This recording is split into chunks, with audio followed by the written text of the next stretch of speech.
Namaskar and welcome. Here are today's Asli Kahani making waves across India and around the world. Union Minister Shivraj Singh Chauhan reignited a national debate on 27th June by calling for the removal of words secular and socialist from the Constitution's preamble, citing them as non-native to India's cultural ethos. Backing RSS' recent call, he blamed Congress for inserting the terms during the emergency to push its ideology. Chauhan labelled that period a dark chapter in democracy, recalling his arrest as a 16-year-old protester. Opposition parties condemned the remarks, vowing to defend constitutional values. Private school fees in India have surged by up to 30% in metro cities, sparking protests from frustrated parents. Families claim the hike is burdening household finances, with some schools allegedly penalizing students for unpaid dues.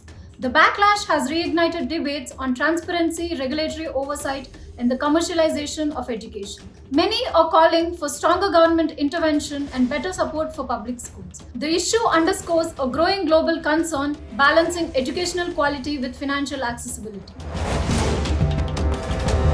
In a stunning shift, Donald Trump has proposed a $30 billion civilian nuclear deal to Iran just days after tensions nearly ignited a 12-day regional conflict.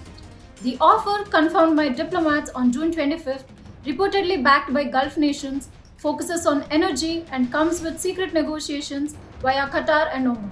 With talk of eased sanctions and quiet diplomacy, this move marks a drastic turn from Trump's past hardline stance.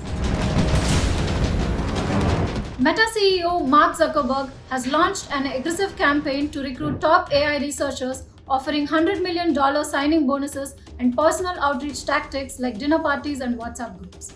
On June 15th, Meta confirmed the hiring of 3 top scientists from OpenAI's Zurich lab.